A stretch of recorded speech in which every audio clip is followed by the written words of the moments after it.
Okay, this video is going to walk you through your Unit 6 review. The way this is set up is so that you can answer the questions as we go, and I will give you some explanation and background for each question. To begin, where did most immigrants settle in the United States in the 1840s? Remember, in the 1840s, we are going to see the beginnings of the Second Industrial Revolution. There will be an influx of immigrants coming to the United States at this time. And where may they settle? If you answered in urban areas in the north, then you are correct. And one of the main reasons that they settled here were for the factory positions that we saw opening up in the cities, the opportunity in the cities to change your social status. What legislation would have been supported by nativists? If you recall, nativists are going to be of the mindset that if you were born in the United States, then you are better than any immigrants coming in. So, what legislation would have been supported by this group of people? The correct answer is the Chinese Exclusion Act, Gentlemen's Agreement, and National Origins or Emergency Quota Act. Remember, the Chinese Exclusion Act is going to exclude Chinese immigrants from coming to the United States. The Gentlemen's Agreement was an agreement with Japan in order to stop Japanese work visas from being approved to the United States, and the National Origins Act, also known as the Emergency Quota Act, set limitations on immigrants coming to the United States, how many can come from each country. What did political machines and city bosses do for immigrants? Political machines are going to be those that are working to keep a certain political party in power. City bosses are going to be those that at the local level lead this charge. The example of a political machine and city boss that should be popping up in our head is Tammany Hall with Boss Tweed.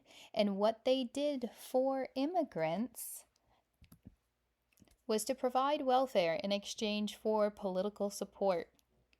Political machines and city bosses would essentially buy the votes of immigrants. They would literally give them money or bribe them with job opportunities or access to food, what they needed as they were coming in to the country in exchange for the vote for the political party that the boss wanted in power. What did the American Federation of Labor intend to do throughout their support of the issues, the bread and butter issues? Remember, the American Federation of Labor, or AFL, was a labor union. The bread and butter issues were those basic issues that workers were fighting for. What they intended to do with the support of these issues was to improve wages, hours, and working conditions. The goal here, remembering the bread and butter issues: better wages, better hours, better conditions. The American Federation of Labor will be the champion of these core issues, and with that support, they are going to hope to improve them. What did the theory of laissez faire economics justify? The key here is to remember what laissez-faire is. Laissez-faire is French for hands off. This theory of economics would justify the government not regulating business. Hands on would be the government passing a lot of legislation in order to regulate business growth, but the laissez faire economics is going to argue that if the government were to put restraints or restrictions on business, then the economy would be harmed. What was passed in response to the monopolistic practices that were harmful to small businesses? The correct answer here is the Interstate Commerce Act and Sherman Antitrust Act. You may be thinking or have put down the Clayton Antitrust Act that was also passed in response to monopolies who were really taking over these different corners of the industry. When the government did take action, they put into place the Interstate Commerce Act and the Sherman Antitrust Act, then later on, the more successful Clayton Antitrust Act. What was a major cause of antagonism towards the new immigrants of the 1880s? Remember, this is that third wave of immigration. This group is going to face the most backlash when coming to the United States during this time period at the height of the Gilded Age, the height of that competition for jobs in the United States.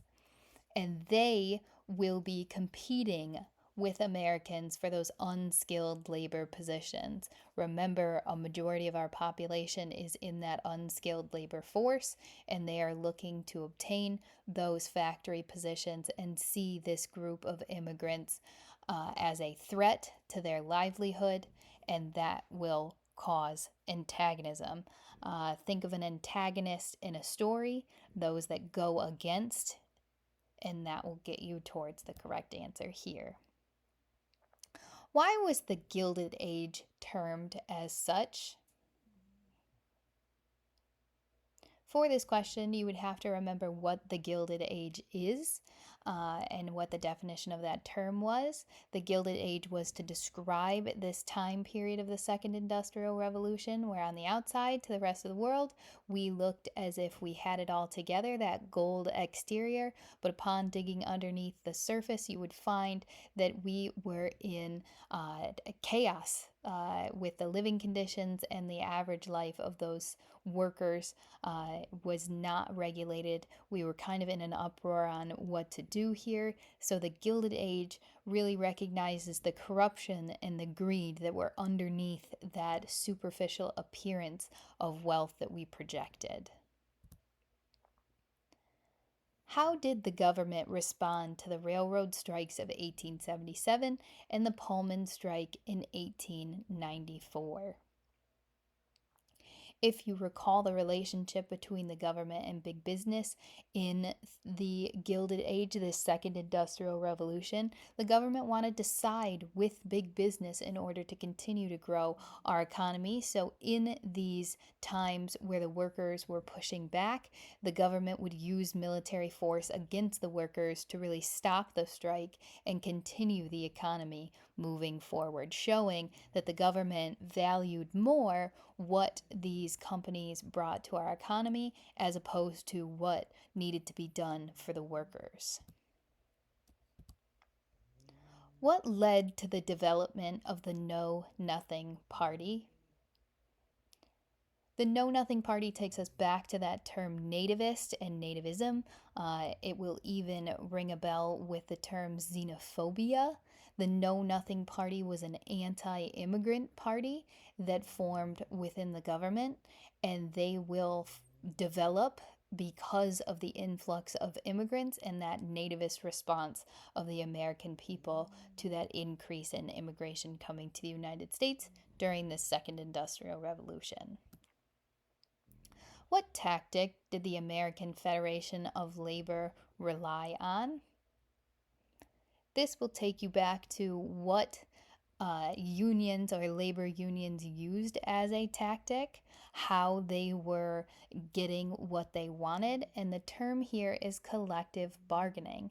Remember, this is the idea that we are going to negotiate, we are going to work with the business leaders while also giving a voice to the laborers in order to meet and negotiate on what needed to be done. What methods were used in the consolidate business in the early 20th century?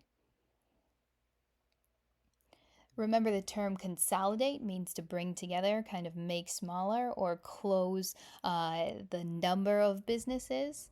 Horizontal and vertical integration are going to be the ways that we do this. Remember, horizontal is that method of buying up all the businesses that are similar to you.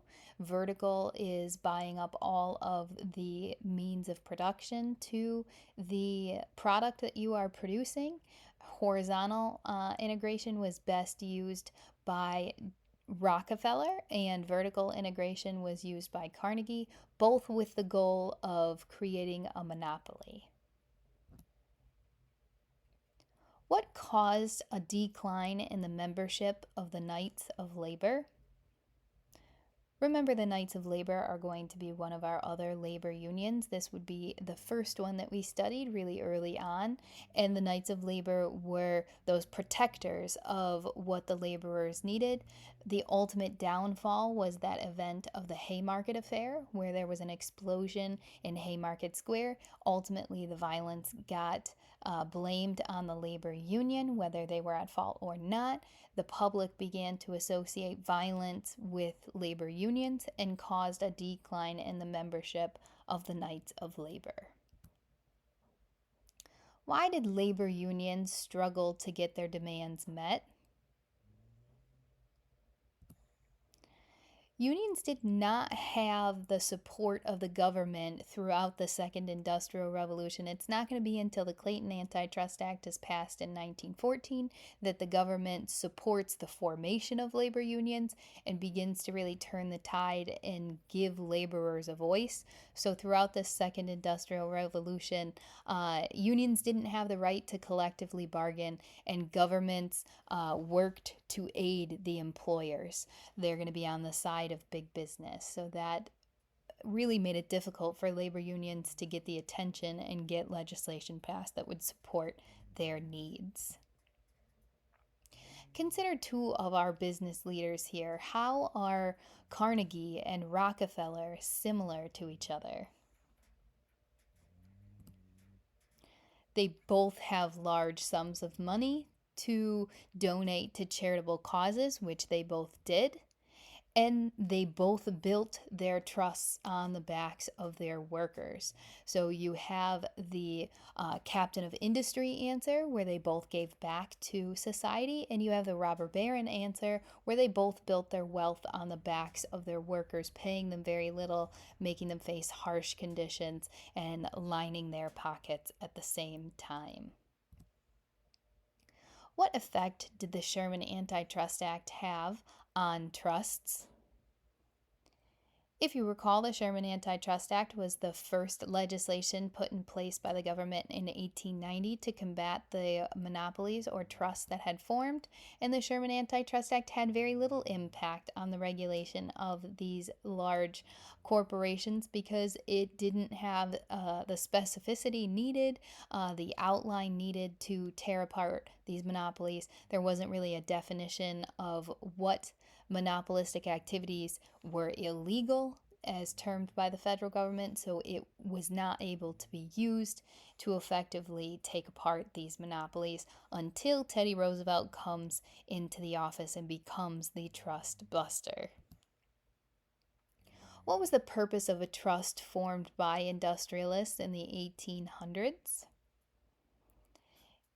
If you remember that the term trust is just another word for monopoly, you will remember that the purpose of a trust is to eliminate competition. What did Carnegie argue in The Gospel of Wealth?